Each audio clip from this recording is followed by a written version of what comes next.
आज शुक्रवार 31 ऑक्टोबर 2025 रोजी सकाळी 7 ते सकाळचे 9च्या दरम्यान नवापूर शहर लगत तरुण मुलाचे मृत्यूदेह आढळून आल्याने एकच खळबळ उडली।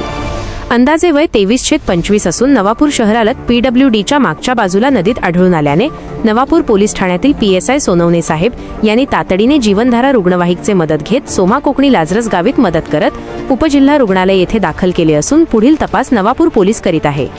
ज्यावेळी जीवनधारा रुग्णवाहिकेची मदत त्यावेळी सर्वसामान्य लोकांची मदत होत आहे।